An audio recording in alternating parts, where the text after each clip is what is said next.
Okay, so we'll begin by giving honour and thanks to the Haudenosaunee and Anishinaabe nations as the traditional inhabitants of the lands where McMaster stands. To say that is to acknowledge a debt to those who were here before us and to recognise our responsibility as guests to respect and honour the intimate relationship Indigenous people have to this land. This series will create opportunities for the exchange of ideas and stimulate discussion amongst researchers. We've got graduate students and undergraduate students in the audience. We also have community members and older adults, both online and in the room. And this year, our seminar will be exploring the theme of insecurities. And the first seminar is with Andrew Sweetnam. And he's on Zoom presenting today, and his seminar is entitled Agency of Older Adults in the Food Justice Movement.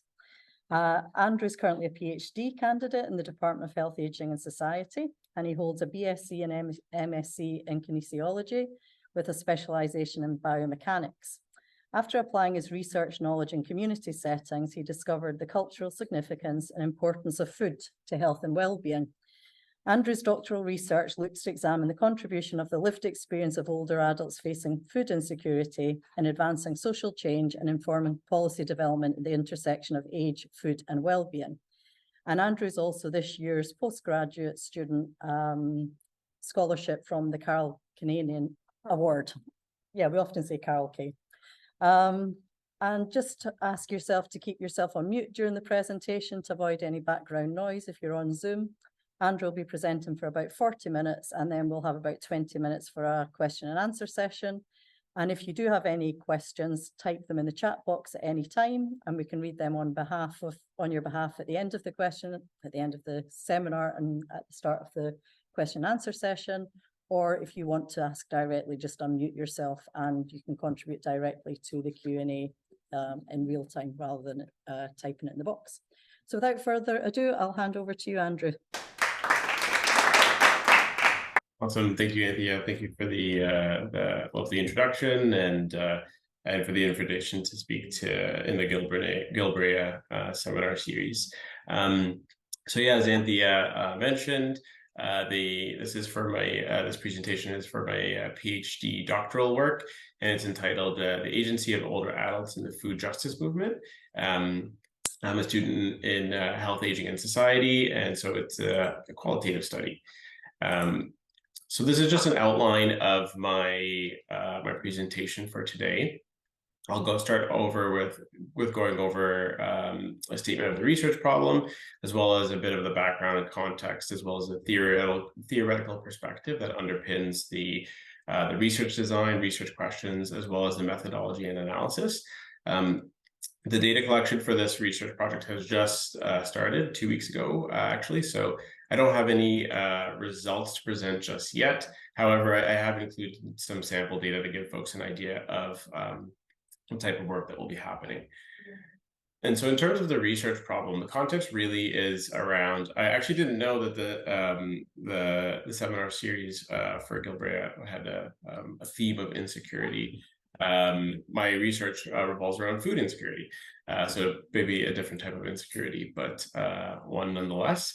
So the context is 1 in 8 Canadians experience food insecurity currently. However, I'm sure that these numbers are a little bit dated, and it's gone up with rising rates of inflation. The cost of food is going up, and Food Banks Canada has tracked the recipients and folks who are accessing food bank services. And over the last 3 years, there's been a statistically significant increase in the number of older adults that are accessing food bank services. And adults age 65 and older represent the fastest growing demographic of food bank visitors in Canada. And so food banks emerged in the 1980s as a method that was aimed at addressing food insecurity. They were intended to be a temporary measure, but as everyone's, I'm sure, is aware, food banks still definitely exist to this day. And if not, their use has increased, if anything. So for that reason, food banks have been problematized in the literature, but also socially more broadly, that they don't, and the problematization is around the fact that they don't necessarily get to the root cause of food insecurity, which has been pointed to as poverty and unjust food systems, unjust social systems. And so movements have emerged to better address food insecurity, and one such movement is the food justice movement. So the food justice movement really aims to address food insecurity, taking on a different approach rather than the more charitable food bank model. It promotes equitable access to healthy food for all, and community-based organizations, community food-based organizations are the places where food justice is actualized. So where this work is put into place. So the issue that my research deals with is the lack of attention that's given to the food security needs of older adults. So despite this rising, the statistically significantly increasing number of older adults that are accessing food bank services, there's a lack of attention that's given to the needs of older adults. And in a recent 2023 scoping review of the conceptualizations of the food justice movement, it showed that the perspectives of older adults are very much not considered in how food justice is actualized. So the purpose of my research is to better understand the different perspectives of older adults that engage in the food justice movement in order to identify what some of the challenges, barriers, and opportunities that exist in order to enact change to the food system. And in order to better understand the research, I've spoke very briefly about the food justice movement, but it does warrant describing the context of the food justice a little bit more. So one of the central aims of the food justice movement is to challenge the dominant food system. So this industrial food complex, where food comes to consumers largely through large distribution chains and supermarkets, has been described as an industrialized food system, thinking of mega farms. So the food justice movement really aims to challenge this system and ensure that the benefits and risks as well of how food is grown, produced, distributed, accessed is shared fairly. So rather than the risks and solely being on the consumers, that the process is rendered more equitable. And so this really takes the form of policy reform, really aiming at structural changes as well, and advocating for a different way of going about things, and taking a human rights approach, a social justice approach as well, to ensure equal opportunities for those who are impacted by food insecurity. So the vision, the overall vision for the food justice movement is food justice for all. And so, as I previously mentioned, community food organizations are the sites where food justice is actualized, and they really represent an opportunity to address barriers to accessing food, because these food-based organizations or community-based organizations have a really unique position in the sense that they understand the needs of their community because they're directly in contact with them, and can therefore advocate for strengthening equity and justice around the folks that need it the most, but are doing so from a place of understanding their needs rather than more of a top-down approach. So it can be thought of as bottom-up advocacy rather than top-down. And that scoping review I mentioned on the conceptualizations of food justice showed that largely food justice, the approaches to food justice, take on a lens where the focus is placed on distribution of food, unequal distribution. However, research has started to show the importance of recognizing the importance of participation in these discussions around reshaping systems. So rather than solely focusing on how food is just distributed and transforming what those food distribution systems look like, it's also about considering the voices of those who are impacted by the inequalities in these systems, and aiming to get them to participate in these systems with the aim of ultimately reshaping and reforming what they presently look like. And this, of course, includes the voices of the older adults who are frequenting food banks. Another key concept in the research that I'll be doing is the concept of agency. And so, as I mentioned at the tail end of that last slide, the meaningful engagement and participation of community members in food justice really points towards agency.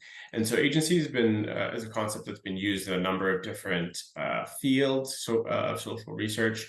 And so it's difficult to pin down a very specific definition, but at a high level, it's the capability that individuals, communities, and organizations have in controlling the outcomes and determining the governance processes that shape and determine their own circumstances. So said another way, it's really having a say and the ability to make changes in the things that determine what your life looks like, so your life outcomes. And so an emerging body of research in food has really started to look at the importance of agency in addressing food insecurity specifically. So this is kind of butts heads with the traditional charitable model, which is more so distributing food to those who are determined to have a need. Agency in food systems really looks at individuals determining what their own needs are and empowering them with the capability to act on those needs and to fulfill those needs themselves. So put another way, the outcome of agency in food system would be leading to active food citizens rather than passive food consumers. So yeah, I personally love that framing because I've found myself to be a passive food consumer for quite a bit of time, and in some of my research, but also lived experience, have recognized the importance of actively engaging in systems and the power that that has to make change, not only in my life, but in the life of others. And talking about it and sharing it is a big, plays a big role as well. So again, agency, the importance of agency is shifting from active food towards being active food citizens rather than passive food consumers. And so then agency also has a relation to aging, to later life. It's of significance because eating is considered essential activity of daily living. However, agency in later life is a bit more of a complex topic, given that there's what feels like two predominant cultural discourses of aging that portray somewhat of a dualistic notion of agency in later life. So on the one hand, you've got structured dependency, which is older adults being dependent on systems and individuals in their lives, and then on the other hand, you've got the portrayal of successful aging, which is full of health and activity and abundance. So it creates this somewhat of a dichotomy where agency is either present or it's absent. However, if you work in community and just have people in your life, you can understand that sometimes that's not always the case. Agency is not necessarily always either present or absent. And there've been critiques of organizations that aim to act on the behalf of older adults, because they often do so on the basis of what the organization believes is the best interest for older adults, rather than actually getting the input from the demographic that's being served. And so this has led to agency being somewhat of a notional concept that can reproduce some of these dominant and problematic social constructions of age. So a big portion of what my research is aiming to do is to find a more fluid understanding, or attempt to determine if there's a more fluid understanding of agency in later life that can help to reconsider some of these dominant narratives on aging. So the theoretical perspective that I was searching for this research, I found needed to consider the context of the food justice movement that I just painted for you all, which is ultimately leading towards change, like system change, but recognizing the roles that individuals play in bringing about these changes. So I needed a theory that considered agency of individuals as it relates to broader systems. And so I landed on Anthony Giddens' structuration theory. And so there's two big components in his theory, that of structures. And so he defines structures as properties which make it possible for similar practices to occur over different times and space. And so what this can look like is traditions, norms, and values. So things that shape how individuals behave that are maybe not necessarily written down rules or written in stone, but can shape what individuals do in terms of their behavior or their agency, if we're thinking of this model. And then on the other hand, you've got agency, which is an individual actor's capability of carrying out an action. And so, and Giddens believes that these actions are influenced by the structures, but the structures are also influenced by the actions of individuals that are part of these systems. So when I came across this theory, I found it intriguing and interesting, but also didn't understand it right away. It took me a little bit of time, and I'm going to go on a limb and assume that what I just said maybe didn't resonate with everybody who's listening. So I'm going to use an analogy, one that worked pretty well for me to better understand Giddens' theory. So in this analogy, we're walking through a park. So, and in this park, there's a pathway, beautiful paved pathway that just runs through grass and trees. And this is an area where people are encouraged to walk. So coming back to Giddens' theory, in this analogy, this would represent the structure. And so as agents, as individual agents in the system, in this situation, we have the agency or the choice to be able to walk down this pathway, but you can also walk on the grass if you chose to do so. But by seeing people walking on the path, it reinforces the structure of this path. It's this social norm that people don't walk on the grass. We don't want to disrupt the grass. We don't want to bother the bugs, the birds, the bees. So we walk on the grass. And just by virtue of doing this, it reinforces the structure. However, you, as an individual agent, have the capability and the capacity to make the decision to walk on the grass if you so choose to. So let's say one day you're in a rush and you decide that, like, I can't walk on this pathway because the shortest distance is by cutting through this grass. So you decide to do that.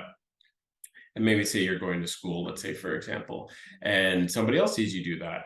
And it leads to a process where people continuously do this, and ultimately it reshapes the structure. So going back to Giddens' theory, what he views as structures, so the paved pathway, let's say, the initial paved pathway, shapes our behavior of walking on the pathway. However, we have agency, which allows us to choose if we want to walk on the pathway or if we want to walk on the grass. And if enough people decide that they want to walk on the grass, this reshapes what the structures look like. So now we've got two structures in this example where this informal pathway has become a new structure. And so why am I talking about grass and walking? Well, it all relates back to the context of the current food system and the food justice movement. So the current food system would represent this overarching predominant structure that we're presently in. And the food justice movement is aimed at forging a new path. So what are some of the different alternatives or possibilities that exist through exercising agency? And what I'm specifically interested in is what role do the lived experiences of older adults play in shaping what that food justice pathway looks like? So that pathway, I'd say, is already kind of started. There's lots of organizations that are acting in that vein and contributing to this movement. But what I'm specifically interested in is how are older adults and the needs of older adults shaping the direction of this pathway. So in order to address some of my research interests, I've come up with three overarching research questions. The area that I'm looking at is pretty new. To the best of my knowledge, it really has not been studied. So a lot of my work is fairly exploratory in nature. So I'll be looking at the overlap between the food justice, that sort of top overlap there where the question mark is, as the first bit of my research. So how is the food justice movement conceptualized as it relates to the needs of older adults? So really looking at like what do their actions and what considerations are given to older adults in the food justice movement? And then how can greater agency for older adults be brought into food justice initiatives? So as I mentioned, the food justice movement is something that is currently happening. It's being actualized. But what is the role of older adults and by building their agency, and how can it impact what the movement looks like? And then finally, what role can the perspectives of older adults play in reshaping the existing narratives on aging?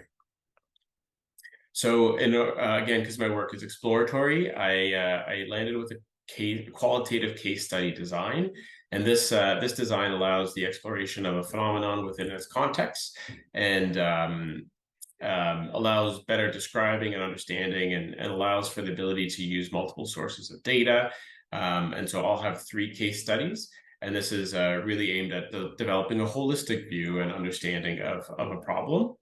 And I'm going to be using community engaged research as well. So the research partner that I'll be working with is Community Food Centres Canada. And so Community Food Centres Canada, they're a national organization of community food centres. And the food centres take on a community development approach that's designed to empower community members through its mission. And so this is just a snapshot of what that network looks like. You'll notice on the map, there's a couple of different icons. There's the larger orange circles. Those represent the community food centers, of which there are 15 in Canada. Sorry, actually, there's 16 now. There's 15 on this map. There's 16 in the network. And there's those smaller black dots are good food organizations. And I believe now that there's 400 good food organizations in the network.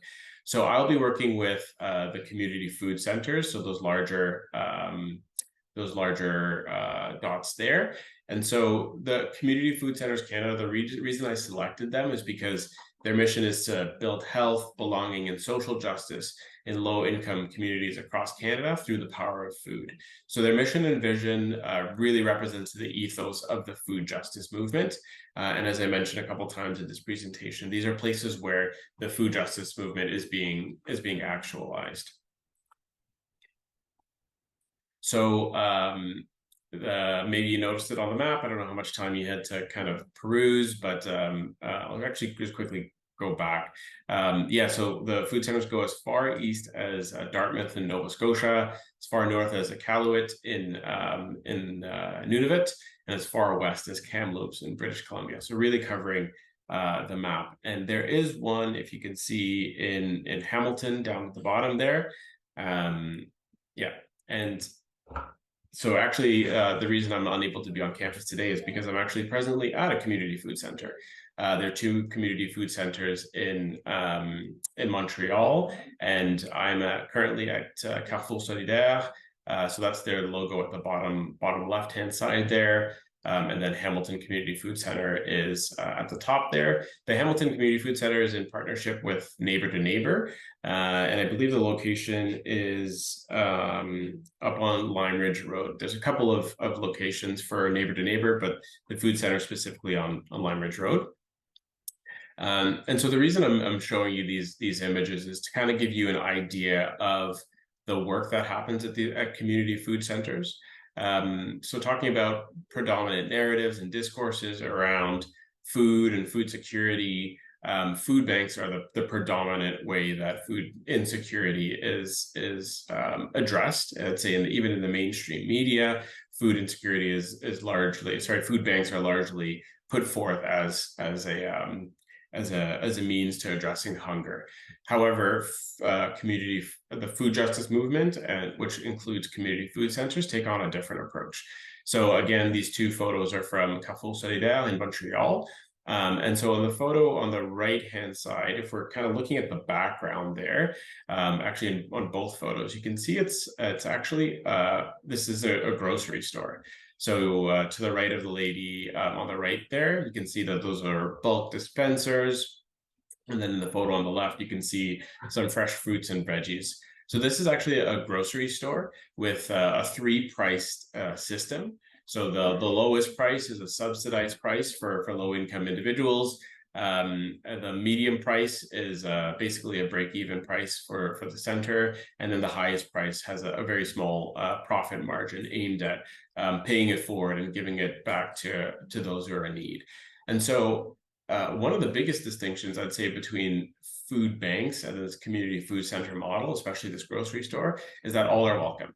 This is, although the central drive of these organizations is to help those in marginalized communities and low-income communities, the doors are open to all. Whereas in a food bank, you might find that there's means testing to assure that people are in a financial need.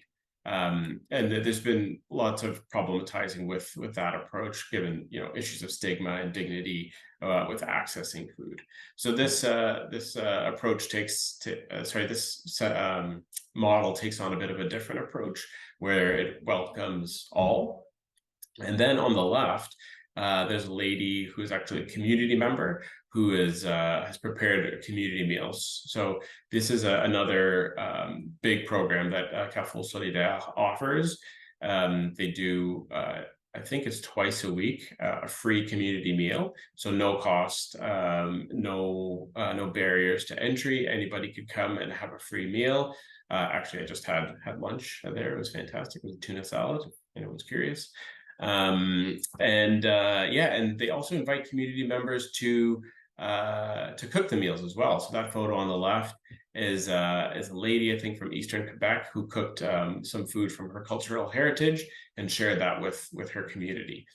And so the reason I'm spending time talking on this again is that I feel like it's important to really paint the context and understand what's sort of at the core of the food justice movement and the possibilities that exist for older adults to engage in this. And so this specific organization, Carrefour Solidaire, they have a committee that's called, it's a French name, but it translates to the Committee for Action and Reflection on Food Agency. And so it's a group of citizens that help actually act like a steering committee for the organization if they're ever thinking of taking on any new programs or partnerships. The lady that's actually depicted on the right there is a very strong community advocate that played a key role in shaping these committees and to the organization to a degree as well. So that's part of the reason that I came to visit as well, is just to get a deeper understanding of the work that's happening here, and hopefully have some interviews and research and do some research here as well as I learn the work that they do. So there's three main case studies that I'll be doing for my research. The first, again, very exploratory, is just investigating the existing stated programs at community food centers. So what sort of programs exist and who are they targeted at? And then the second is examining the practices and actually the program outcomes that exist at the community food centers. So really looking at seeing what's happening at these food centers and what are folks saying about them. And then finally exploring the actual direct perspectives of older adults regarding their agency in the food justice movement. So for the first case study, as I mentioned, it's just looking at what programs exist and policies that exist. So this will be a riveting analysis of organizational documents, including a list of programs, what are the program objectives and the target populations, as well as if there's any relevant policies to dealing with diverse community members. So I'll be using a qualitative content analysis method, which is a health studies approach that's used for the description and interpretation of textual data. So this is a sample of some not actual data that I'll be using for the purpose of my research, but just to give folks an understanding of what programming looks like at a community food center. So on the right-hand side there, that is those are the list of programs at the Hamilton Community Food Center, and you can see that there's a variety of different programs. Some have age caps on them, some are open programs. But all these programs have deeper descriptions as well as logic models and intended impacts. So that's the sort of textual data I'll be looking at for the community food centers to just determine what sort of programs are geared towards older adults as well as building agency in these populations. I'll also be looking at I guess I didn't describe it on that but if we mentally flash back to that map that we were looking at, all those individual community food centers are linked to a broader, a national organization called Community Food Centers Canada. And so I'll also be looking at Community Food Centers Canada's publications. So they've done a couple of publications on the advocacy for the rights of older adults as it relates to food insecurity. And those are a couple of headlines from articles that they've published. And so I'll be looking at their publications as well in this content analysis. And so the aim of the second case study is to better understand the actual program outcomes. All the programs that the community food centers run, individuals attend those programs. And then Community Food Centers Canada, this overarching organization, they run something called the annual program survey every year.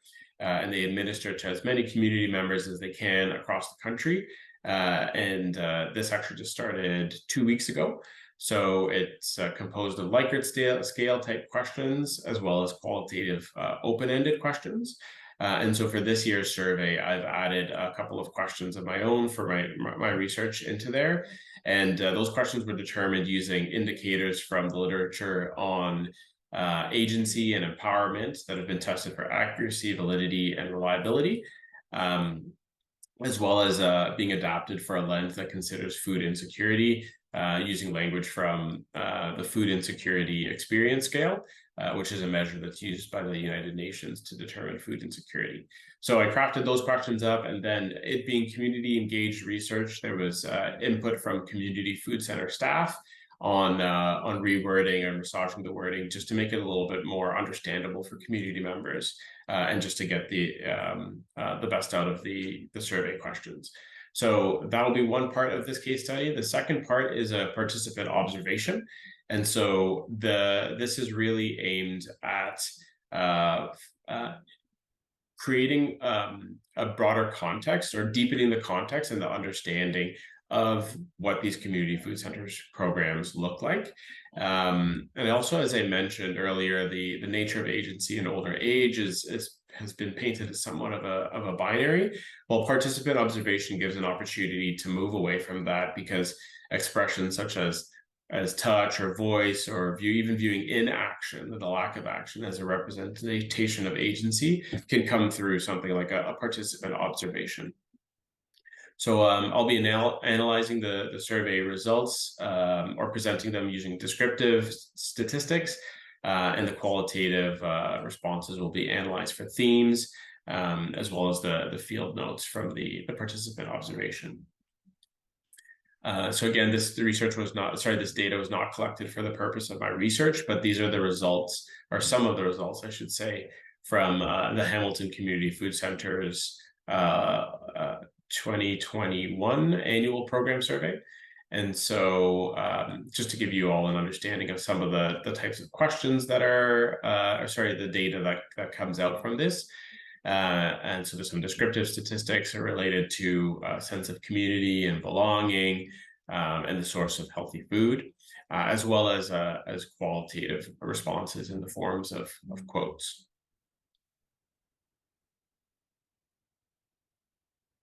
And so the third and final case study is really aimed at exploring the perspectives of older adults to understand how they exercise agency in the food justice movement and what sort of challenges they face.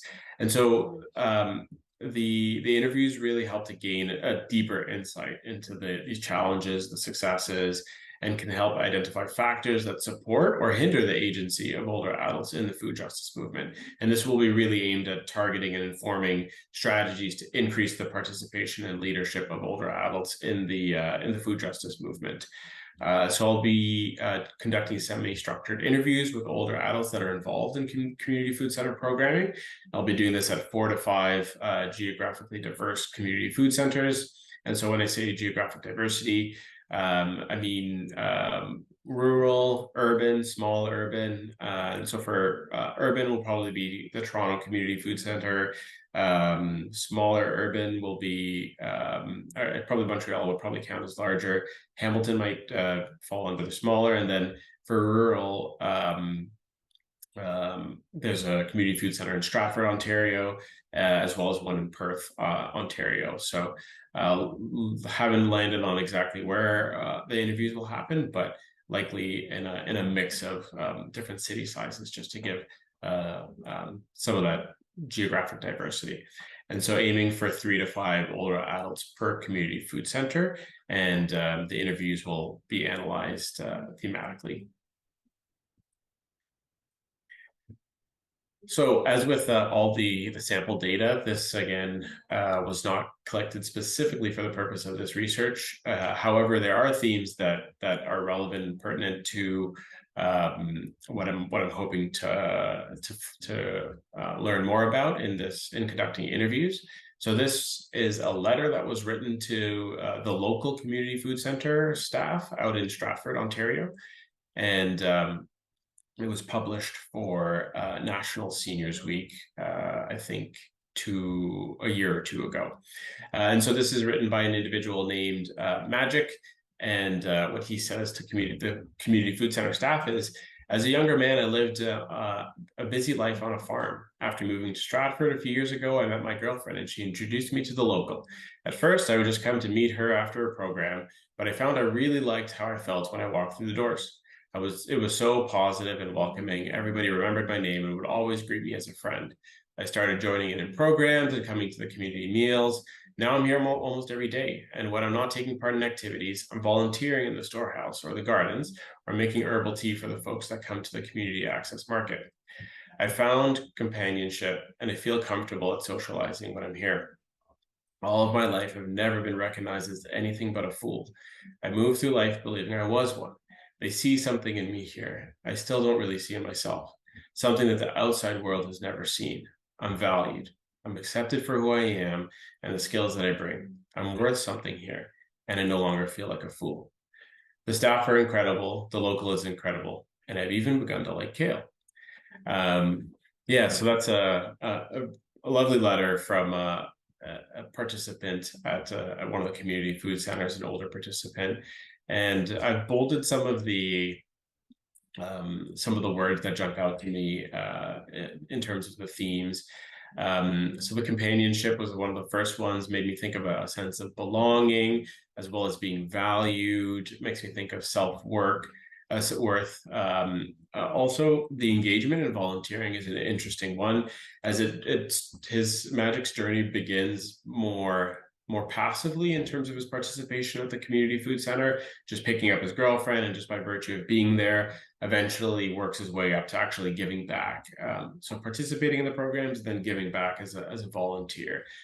And that one is one of the ones that really stands out to me, as well as the powerful line of no longer feeling like a fool and feeling valued, because that really speaks to capacity, the individual capacity being built up by being in community, by being part of something, and wanting to give back and give more, and feeling like the feeling of value and not being invisible, and that your voice matters. It really does make me think of agency as well. That now his perspectives, his lived experience is of value to other people at the organization and the organization itself. And so if we think back to this, the CFC I'm at right now in Capital, if if this individual is part of that committee I mentioned, his voice could shape what the organizational outputs look like, what the organizational activities look like. And it's very much exercising individual agency. And something I forgot to mention that's very relevant to what I'm just speaking about right now, the grocery store here at Carrefour. The items that are included in the grocery store are determined by the citizen committee. So let's say Magic, well, he let us know just now he loves kale. He is part of this committee, hypothetically, and just speaks to his love of kale, and then that kale shows up in the grocery store. It's really a great example of how engagement and participation can lead to determining what the outcomes of your life look like. So Magic in this case would be able to buy his beloved kale through exercising his agency and through an organization being committed to learning from him. So the final research report will stitch together the findings from all 3 case studies. And I'll be working collaboratively with the community food organizations to really determine and better understand the roles and considerations of the perspectives and the agency of older adults in the food justice movement. And this will help to gain insights that will help to build an understanding of the role that older adults can play in reshaping existing practices and in reshaping hegemonic narratives of aging. So the successful aging or the structured dependency narratives of aging by listening to these stories, and it could hopefully reshape what some of those normative dialogues look like, and move away from the notional concept of agency towards actually considering the perspectives of older adults by engaging them actively in the work that's being done by these community organizations. And so this, of course, will inform program development as well as shape recommendations for policy aimed at really supporting meaningful participation and engagement as we venture to understand the nature of agency in older age within a broader social movement. So yeah, that's it for me. Thank you all for listening. I really appreciate the opportunity to share my research with you, and I guess I'm opening up for questions now. Awesome. So we'll start with questions from the audience here. Does anyone here have a question for Andrew? Raise your hand and I can repeat it to the computer. I have more of a comment. Yeah. I really like the slide that has the path, because the one is known as a wish path or a desire path, the one that's not the official path. And I thought that was kind of a nice metaphor for that kind of social justice movement. So it's more a comment. I thought it was a really cool slide. Yeah, so Anthea was saying that she really enjoyed the slide that you had about the sidewalk versus the pathway, because it was a really good metaphor for the theory that you're demonstrating, the wish path. Maybe Shiva, if there's any questions in the chat. No? We don't have any yet, but I just want to encourage the folks who are on Zoom, if you'd like to raise your virtual hand or to share in the chat, we'd love to call on you. I'm glad that somebody appreciated that slide, because it took me reading through a book that was about that big to come up with that slide. Mentioned earlier about a different price structure, and I'd like to know who determines the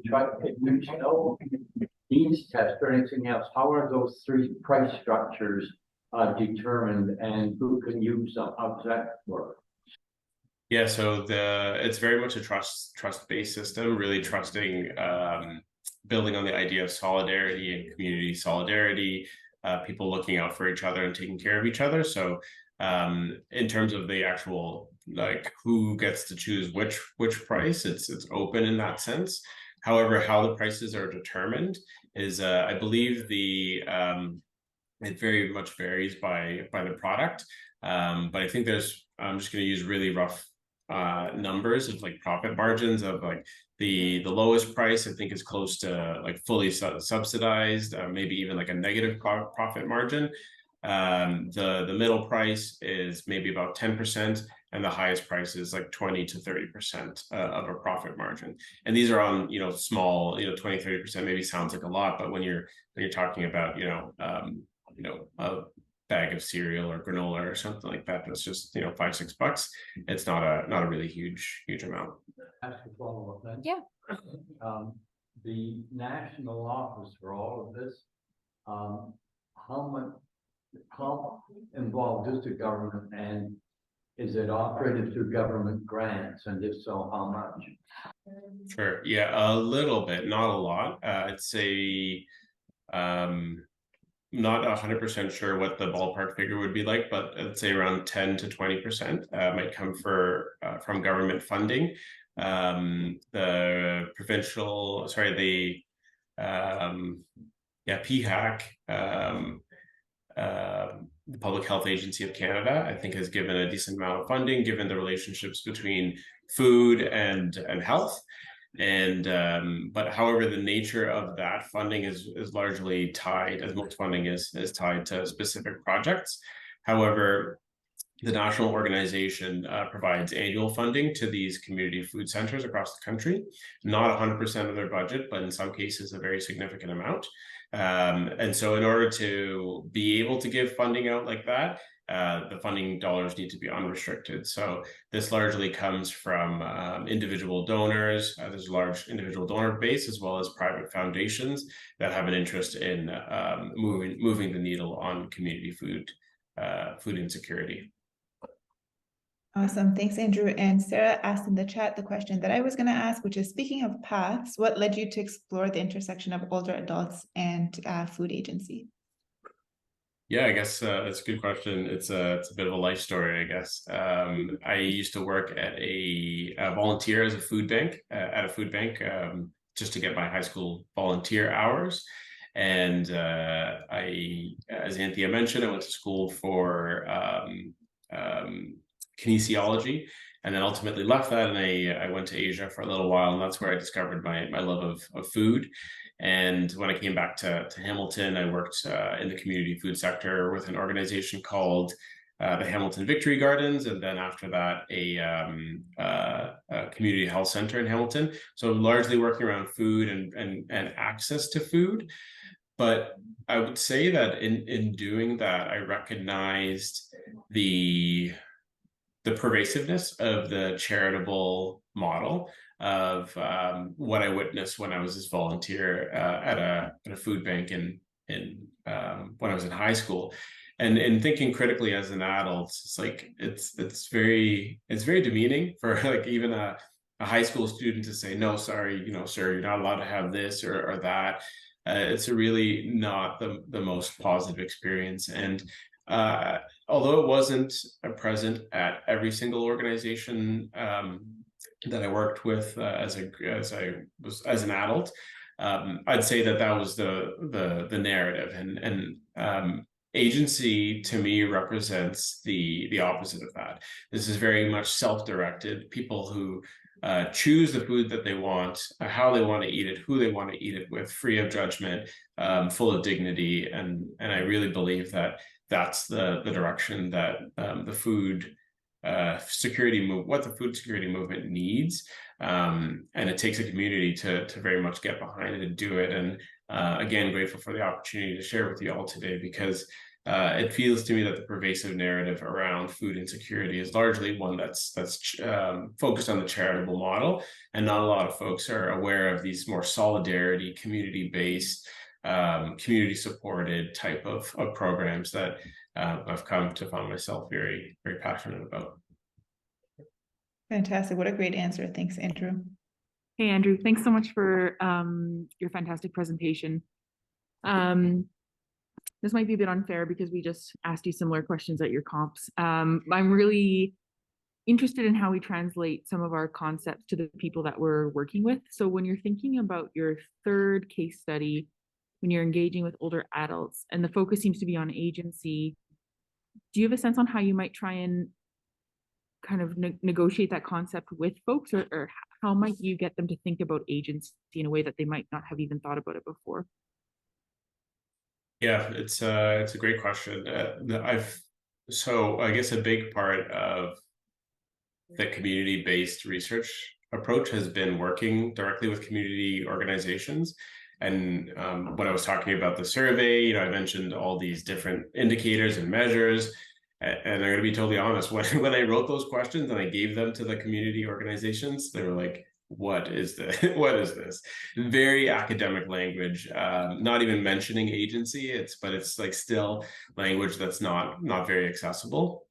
So I'd really rely on the community-based approach, the community-engaged approach, just to work with community partners to determine like how these concepts and notions can be relayed in a way that's easy to access and to understand. But to more directly answer your question, I probably would land on something like choice. Choice seems to be one of the best ways. So like, how much choice do you have around the food that you eat? And then that can open up a dialogue of like, okay, why are you choosing to eat this food? And what are the determining factors in these choices that you have? Is it really your choice? Is this actually your choice? Or is this determined and shaped by external forces?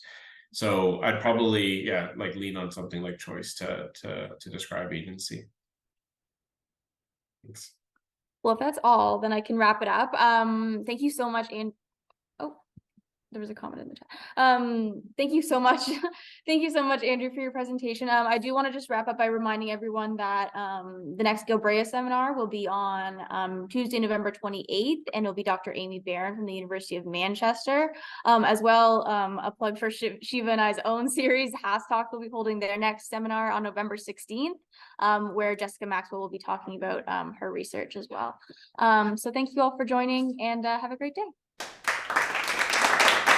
Thank you.